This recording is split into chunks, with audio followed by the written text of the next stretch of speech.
Hello, आप सबका मेरे चैनल स्पीडिंग ला ज्ञान में स्वागत और अभिनंदन है। मैं आज आपको कुछ इम्पॉर्टेंट क्वेश्चन बता रही हूँ जो कि यूपी जुडिशरी या कोई भी जुडिशरी एग्जाम, बिहार जुडिशरी या फिर एसडीएस एग्जाम या एपीओ एग्जाम के लिए बहुत ही इम्पॉर्टेंट है। प्लीज़ मेरी वीडियो लास्ट तक देख लीजिएगा। कुछ बहुत ही इम्पॉर्टेंट क्वेश्चन हैं और बार बार पूछे जाते हैं और जो है मैं अपने व्यक्तिगत अनुभव के आधार पर बता रही हूँ कि बहुत ही इम्पॉर्टेंट क्वेश्चन है। अगर आपने इसे देख लिया तो आपको क्वेश्चन सॉल्व करने में आसानी होगी। पहला क्वेश्चन है, एक सामान्य सिविल संहिता का प्रावधान संविधान के किस अनुच्छेद में किया गया है? क्या कह रहा है? बहुत ही महत्वपूर्ण क्वेश्चन है और जैसा कि आप देख रहे हैं यूसीसी के बारे में बहुत ही चर्चा है, सामान्य सिविल संहिता के बारे में। तो ये इम्पॉर्टेंट बहुत ही क्वेश्चन बहुत ही इम्पॉर्टेंट हो सकता है। पहला कि एक सामान्य सिविल संहिता का प्रावधान संविधान के किस अनुच्छेद में किया गया है? ए ऑप्शन है 43 में, बी है 44 में, सी है 46 में और डी है 47 में। तो आपको पता है कि 44वें संविधान संशोधन अर्थात बी वाला ऑप्शन सही है, जिसमें कि सामान्य सिविल संहिता यूसीसी के बारे में प्रावधान किया गया है। यूसीसी को पहले गोवा में लागू किया गया था, अभी वर्तमान समय में उत्तराखंड में इसे लागू किया जा रहा है यूसीसी को।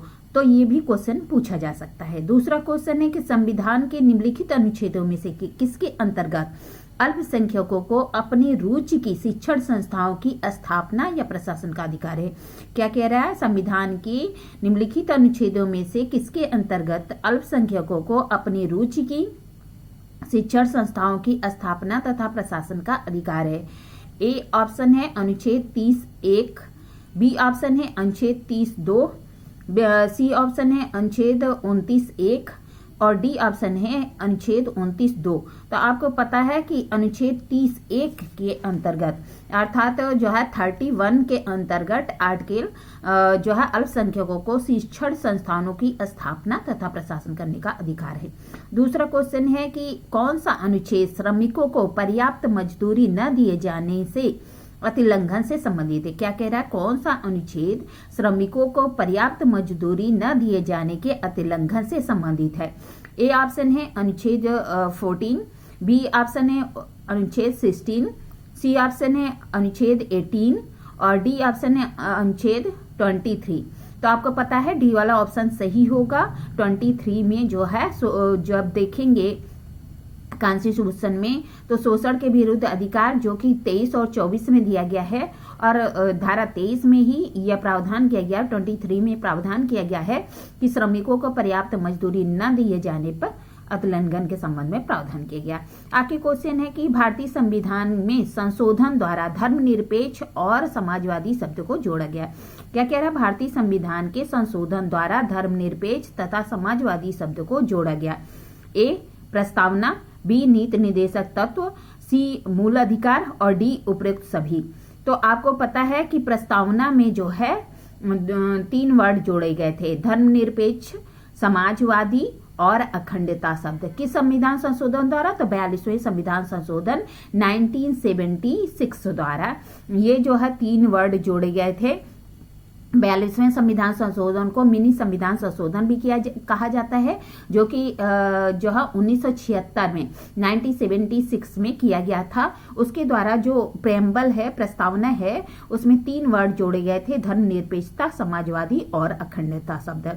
आगे क्वेश्चन है कि भारत सरकार अधिनियम 1935 के अधीन एक संरक्षण न्यायालय का गठन किया गया जो कहलाता है। क्या कह रहा है? भारत सरकार अधिनियम 1935 के अधीन एक संरक्षण न्यायालय का गठन किया गया जो कहलाता है। ए ऑप्शन है प्रिवी काउंसिल, बी है उच्चतम न्यायालय, सी है उच्च न्यायालय और डी है संघीय न्यायालय। तो डी वाला ऑप्शन सही होगा, संघीय न्यायालय कहा जाता है। फिर आगे क्वेश्चन है कि संविधान सभा की प्रथम बैठक हुई थी। क्या कह रहा है? संविधान सभा की प्रथम बैठक हुई थी। ए ऑप्शन है 9 दिसंबर 1946 को, बी ऑप्शन है 15 अगस्त 1947 को, सी ऑप्शन है 26 नवंबर 1949 को और डी ऑप्शन है कि 10 जनवरी 1948 को। तो ए वाला ऑप्शन सही होगा, 9 दिसंबर 1946 को। 9 दिसंबर 1946 को संविधान सभा की प्रथम बैठक हुई थी और इसी दिन सच्चिदानंद सिन्हा को जो है अध्यक्ष बनाया गया था। 2 दिन बाद 11 दिसंबर 1946 को राजेंद्र प्रसाद जी को संविधान सभा का निर्विरोध अध्यक्ष चुन लिया गया था। आगे क्वेश्चन है कि कौन निम्न में से कौन संविधान में संप्रभु है। क्या कह रहा है, निम्न में से कौन संविधान में संप्रभु है। एक ऑप्शन है कि भारत का प्रधानमंत्री, बी ऑप्शन है कि भारत का राष्ट्रपति, सी ऑप्शन है केंद्रीय मंत्रिपरिषद जिसमें शेष में प्रधानमंत्री है, और डी है कि हम भारत के लोग। तो आपको पता है कि भारत में जो प्रस्तावना है वह शुरू क्या होती है कि हम भारत के लोग, we the people of India, अर्थात डी वाला ऑप्शन सही है। भारत में संपर्क क्या है, तो हम भारत के लोग हैं। फिर आगे क्वेश्चन है कि निम्न में से कौन मौलिक अधिकारों के प्रवर्तन हेतु भारतीय संविधान के अनुच्छेद 12 के अधीन राज्य है। क्या कह रहा, मौलिक अधिकारों के प्रवर्तन हेतु भारतीय संविधान के अनुच्छेद 12 के अंतर्गत क्या राज्य है। एक भागीदारी फर्म, बी कंपनी अधिनियम के अधीन स्थापित कंपनी, सी सहकारी सोसाइटी, डी भारतीय जीवन बीमा। तो डी वाला ऑप्शन सही है, भारतीय जीवन बीमा सही है। आगे क्वेश्चन है कि संविधान के अधीन ग्रहण का सिद्धांत निम्न में से किस में लागू होता है। क्या कह रहा है, संविधान के अधीन ग्रहण का सिद्धांत निम्न में से किस में लागू होता है। ए ऑप्शन है संविधान की पूर्व विधियों में, बी ऑप्शन है संविधान के पश्चात की विधियों में किंतु उन्हीं के संबंधी जो कि नागरिक नहीं है, सी ऑप्शन है कि संविधान के पश्चात की विधियों में केवल उन्हीं से संबंधित जो नागरिक है, डी ऑप्शन है सभी विधियों में चाहे वह संविधान के पूर्व का हो या पश्चात को। तो डी वाला ऑप्शन सही है कि सभी विधियों में ग्रहण का सिद्धांत डॉक्ट्रिन ऑफ इक्लिप्स जो है लागू होता है, चाहे संविधान की पूर्व की विधियां हो या फिर पश्चात की। आगे क्वेश्चन है कि लोक स्थान पे धूम्रपान करना संविधान के किस अनुच्छेद का उल्लंघन होता है। क्या कह रहा है, लोक स्थान पे धूम्रपान करना संविधान के किस अनुच्छेद का उल्लंघन होता है। A article 14, B article 20, C article जो है 21 और डी आर्टिकल 25। तो सी वाला ऑप्शन सही है क्योंकि 21 में जो है लोक स्थानों पर धूम्रपान करना संविधान का उल्लंघन है। देवड़ा का केस है इस पे संबंधित जो है। आगे क्वेश्चन है कौन सा वाद मृत्यु के अधिकार की संवैधानिकता से संबंधित है। क्या कह रहा है, कौन सा वाद मृत्यु के अधिकार की संवैधानिकता से संबंधित है। ए मेनका गांधी बनाम भारत संघ, बी ज्ञान कौर बनाम पंजाब राज्य, सी ए.के. गोपालन बनाम भारत संघ, डी खटक सिंह बनाम यूपी स्टेट। तो आपको पता है कि ज्ञान कौर बनाम पंजाब राज्य ये जो है 1996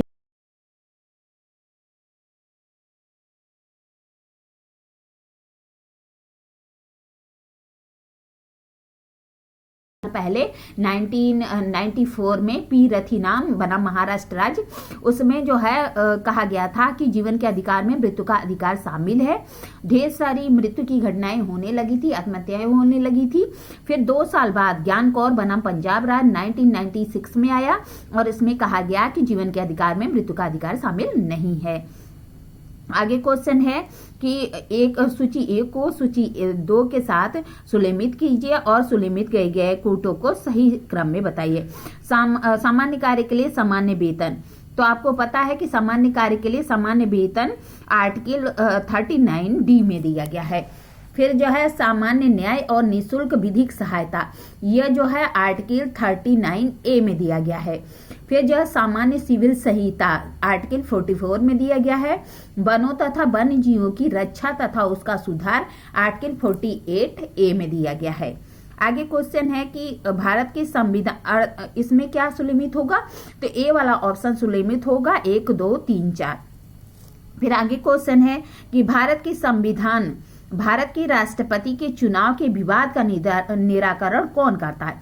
कह रहा है कि संविधान में जब राष्ट्रपति के चुनाव का विवाद होता है तो इसका निराकरण कौन करता है। तो ए ऑप्शन है चुनाव आयोग, बी है कि भारत का मुख्य न्यायाधीश, सी है संसद और डी है सर्वोच्च न्यायालय सुप्रीम कोर्ट। तो आपको पता है आर्टिकल 71 के अंतर्गत यह प्रावधान किया गया है कि अगर राष्ट्रपति या राज्यपाल के चुनाव के संबंध में कोई विवाद है तो उसका जो है निपटारा सुप्रीम कोर्ट करेगा। आगे क्वेश्चन है कि भारतीय संसद गठित होती है लोकसभा, राज्यसभा एवं ए ऑप्शन है भारत के राष्ट्रपति द्वारा, बी है प्रधानमंत्री द्वारा, सी है मंत्री परिषद द्वारा, डी उपयुक्त में से कोई नहीं। तो आपको पता है कि जब आप देखेंगे आर्टिकल 79 तो इसमें यह प्रावधान किया गया है कि संविधान सभा जो संसद है उसका गठन लोकसभा, राज्यसभा और राष्ट्रपति द्वारा किया जाता है, अर्थात ए वाला ऑप्शन सही है। आगे क्वेश्चन है कि निम्न में से कौन सा कथन सही नहीं है। पहला, धन विधेयक केवल लोकसभा में प्रस्तावित होता है, सही है। धन विधेयक लोकसभा में प्रस्तावित होने के बाद राज्यसभा में प्रेषित किए जाने पर राज्यसभा 14 दिन तक विचार नहीं करती तो ऐसा धन विधेयक दोनों सदनों द्वारा पारित मान लिया जाता है, सही है। धन विधेयक का प्रमाणीकरण लोकसभा अध्यक्ष करता है, यह भी सही है। धन विधेयक के पारित होने में गतिरोध होने पर राष्ट्रपति संसद के दोनों सदनों का संयुक्त अधिवेशन आहूत कर सकता है, ये गलत है। धन विधेयक के संबंध में जो ज्वाइंट कमेटी है, ज्वाइंट असेंबली, उसको जो है राष्ट्रपति नहीं बुला सकता। इसके बारे में प्रावधान जब देखेंगे आर्टिकल जो है 108 में किया गया है। राष्ट्रपति जो है सामान्य विधेयक के संबंध में क्या कर सकता है, संयुक्त बैठक अधिवेशन बुला सकता है, लेकिन धन विधेयक के संबंध में नहीं बुला सकता। आगे क्वेश्चन है कि क्षेत्रीय संबंध का सिद्धांत संबंधित है, क्या कह रहा है, क्षेत्रीय संबंध का सिद्धांत संबंधित है। ए है कि अनुच्छेद 13 से, बी है अनुच्छेद 211 से, सी है कि अनुच्छेद 245 से और डी है कि अनुच्छेद 300 से। तो क्षेत्रीय संबंध का सिद्धांत जब देखेंगे आर्टिकल 245 अर्थात सी वाला सही है, 245 से संबंधित है। आगे क्वेश्चन है कि संविधान पीठ के लिए उच्चतम न्यायालय में न्यूनतम कितने न्यायाधीशों के साथ बैठक होती है। क्या है, संवैधानिक पीठ का गठन होता है तो उसमें कितने न्यायाधीश होते हैं। ए कह रहा है 3, बी कह रहा है 5, सी कह रहा है 7 और डी कह रहा है 9। तो आपको पता है कि संविधान जो पीठ का गठन होता है इसमें 5 न्यायाधीश होता है, अर्थात बी वाला ऑप्शन सही है। आगे क्वेश्चन है उच्चतम न्यायालय के न्यायाधीशों की नियुक्ति में वरीयता दी जाती है। तो ए ऑप्शन है कि भारत के मुख्य न्यायाधीश की राय को, बी ऑप्शन है संघ के मंत्री विधि मंत्री की राय को, डी ऑप्शन है भारत के मुख्य न्यायाधीश या उच्चतम न्यायालय के 4 न्यायाधीशों की राय को और डी है कि प्रधानमंत्री की राय को। तो सी वाला सही है कि भारत के जो मुख्य न्यायाधीश है और उच्चतम न्यायालय के 4 न्यायाधीशों की राय को वरीयता दी जाती है। जानते हैं इसमें केस आई थी इन री जजेज अपॉइंटमेंट केस, जो है पहले ये जो है 1993 में आई थी, बाद में 1998 में आया था, जिसमें यह कहा गया था कि भारत के मुख्य न्यायाधीश और सुप्रीम कोर्ट के 4 न्यायाधीशों की राय को वरीयता दी जाएगी। और सबसे पहले जो है एस.पी. गुप्ता बना भारत संघ का मामला जजेज अपॉइंटमेंट के नाम से आया था। फिर आगे क्वेश्चन है कि न्यायमूर्ति के.एस. पुट्टास्वामी सेवानिवृत्ति बनाम भारत संघ 2017 के बाद में किसके द्वारा निर्णय दिया गया था। 9 न्यायाधीशों की पीठ, 7 न्यायाधीशों की पीठ, 11 न्यायाधीशों की पीठ और 15 न्यायाधीशों की पीठ। तो इसमें जो है 9 न्यायाधीश थे, जो है बहुत ही चर्चा केस था, बहुत चर्चित केस था, 2017 का आधार से संबंधित था और इसमें 9 न्यायाधीश थे, अर्थात ए वाला ऑप्शन सही है। आगे क्वेश्चन है कि निम्न में से किस वाद में सर्वोच्च न्यायालय ने बहुमत से निर्णय द्वारा आधारित किया था कि आधार न केवल अनूठी पहचान प्रदान करता है बल्कि जीवन की गरिमा भी प्रदान करता है। ए है न्यायमूर्ति के.एस. पुट्टास्वामी सेवानिवृत्त बनाम भारत संघ, बी है कि बी.एल. कपूर बनाम कर्नाटक राज्य, सी है जोसेफ बनाम भारत संघ और डी है उपयुक्त में से कोई नहीं। तो आपको पता है कि न्यायमूर्ति के.एस. पुट्टास्वामी सेवानिवृत्त बनाम भारत संघ, इसमें आधार को कहा गया था कि आधार एक अनूठी पहचान प्रदान करता है बल्कि जीवन की को गरिमा भी प्रदान करता है। आगे क्वेश्चन की हिंदू विवाह से के संबंध में किसी व्यक्ति की सपिंड नातेदारी में किस पीढ़ी को शामिल किया जाता है। क्या कह रहा है, हिंदू विवाह विवाह के संबंध में किसी व्यक्ति की सपिंड नातेदारी में किसी पीढ़ी तक शामिल किया जाता है। ए कह रहा है पिता की ओर से वंश रेखा की 5 पीढ़ी, बी कह रहा है कि माता की ओर से वंश रेखा की 3 पीढ़ी, सी कह रहा है कि उपरोक्त दोनों, और डी कह रहा है उपरोक्त दोनों में से कोई नहीं। तो आप देखेंगे हिंदू विवाह अधिनियम 1955 तो कहता है सपिंड के अंतर्गत पिता की 5 पीढ़ी और माता की 3 पीढ़ियां शामिल है, अतः सी वाला ऑप्शन सही है। आगे क्वेश्चन है कि हिंदू विवाह अधिनियम के अंतर्गत प्रसिद्ध नातेदारी की डिग्री को परिभाषित किया जाता है। क्या कह रहा है कि हिंदू विवाह के अंतर्गत सपिंड नातेदारी की जो डिग्री है उसको परिभाषित किया गया है, किसमें? तो कह रहा है कि धारा 3 ख, धारा 3 ग, धारा 3 अंग और धारा 3 छ। तो आपको पता है कि धारा 3 छ अर्थात 3 जी कहते हैं, इसमें जो है प्रसिद्ध नातेदारी को परिभाषित किया गया है। आगे कहता है कि निषिद्ध डिग्री या सपिंड नातेदारी होती है। क्या कह रहा है? निषिद्ध डिग्री या सपिंड नातेदारी होती है। ए ऑप्शन है कि साझा तौर पर विशिष्ट, बी ऑप्शन है कि परस्पर आश्रित, सी ऑप्शन है परस्पर अति व्यापित हो सकता है, उपरोक्त में से कोई नहीं। तो सी वाला ऑप्शन है कि परस्पर अति व्यापित हो सकता है। हिंदू विवाह अधिनियम 1955 के अंतर्गत कौन सी धारा विवाह की शर्तों के बारे में प्रावधान करती है? तो हिंदू विवाह अधिनियम की धारा 5 में विवाह की शर्तों के बारे में प्रावधान है। तो ए वाला ऑप्शन है कि धारा 2, बी वाला है कि धारा 3, सी वाला है धारा 5 और डी वाला है धारा 4। तो 5 में 5 शर्तें बताई गई हैं हिंदू विवाह के संबंध में।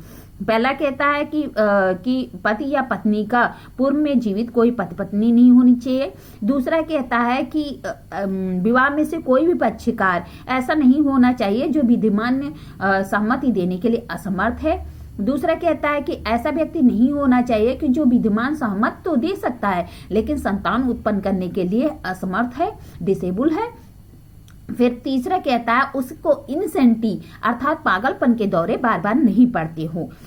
फिर तीसरा कहता है कि जो है विवाह में वर की उम्र 21 साल और वधू की उम्र 18 साल होनी चाहिए।